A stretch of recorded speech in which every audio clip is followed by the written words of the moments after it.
जय जय जय हनुमान गोसाई, कृपा करहु गुरुदेव की नाई। जय सिया राम।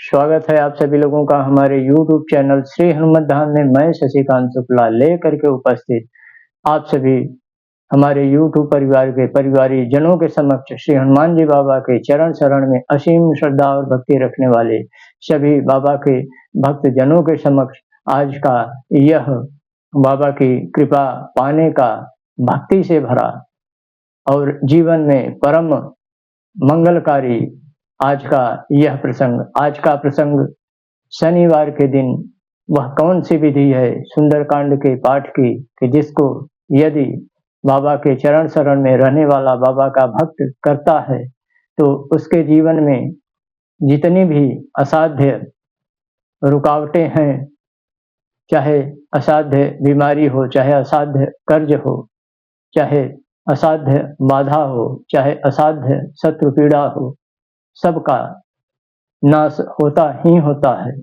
ऐसा पूर्ण निश्चय हृदय में जान करके और बाबा की भक्ति का आश्रय लेकर के प्रभु श्री रामचंद्र जी के परम पावन नाम का आश्रय लेकर के यह सुंदरकांड का पाठ शनिवार को करता है, उसके जीवन में अवश्य मंगल ही मंगल होता है। यह हृदय में पूर्ण निश्चय जान करके इस पाठ विधि को करना चाहिए। प्रसंग पर आगे बढ़ने से पहले करबद्ध निवेदन, प्रसंग यदि जीवन में उत्तम एवं मंगलकारी सिद्ध हो तो अवश्य इस वीडियो को लाइक कीजिएगा, ज्यादा से ज्यादा शेयर कीजिएगा। शनिवार के दिन आप देख लीजिए कि कहाँ पर अशोक का वृक्ष है। पौधा भी रहेगा तो भी चलेगा, लेकिन यदि वृक्ष के तले इस विधि को करते हैं तो बड़ा उत्तम होता है। नहीं वृक्ष मिले तो आप एक छोटा सा, आजकल तो गमले में पौधा मिल जाता है, आप ला सकते हैं, उसके समक्ष भी बैठ करके आप कर सकते हैं।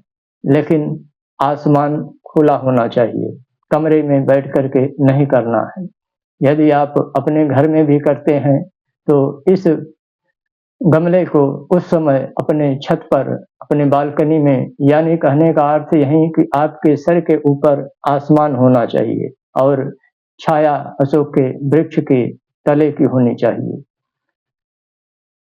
आपको अशोक वृक्ष के पास जाना है, थोड़ा सा जल और थोड़ा सा अक्षत, कुमकुम, कुछ मीठा नैवेद्य, धूप दीप जला करके अशोक वृक्ष की आपको सेवा करनी है और मन ही मन यह अरज प्रार्थना करनी है कि हे वृक्षराज, जिस तरह से आप माता जानकी के शोक का हरण किए थे, उसी प्रकार हमारे जीवन में भी जो यह शोक जाना अनजाना चल रहा है उसका आप हरण कीजिए और वहीं बैठ करके आपको तिल के तेल का दिया धूप जला करके और एक हनुमान चालीसा के पश्चात भगवान श्री गणेश का ध्यान करते हुए, प्रभु श्री रामचंद्र जी के नाम का स्मरण करते हुए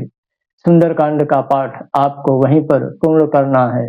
सुंदरकांड के पश्चात आपको पुनः श्री हनुमान चालीसा का पाठ और श्री हनुमान जी की आरती, श्री रामायण जी की आरती करने के पश्चात लोटे का जल आपके समक्ष रहेगा और जल जमीन पर गिरा करके धरती माता को प्रणाम करते हुए आपको उठना है। लाल आसन पर बैठ करके यह सेवा होगी सुंदरकांड के पाठ की।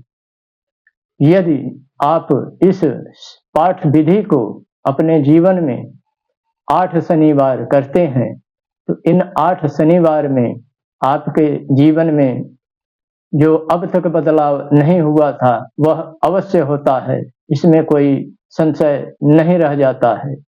तो आशा और विश्वास यही कि यह प्रसंग भी आपके जीवन में अवश्य उपयोगी सिद्ध हो।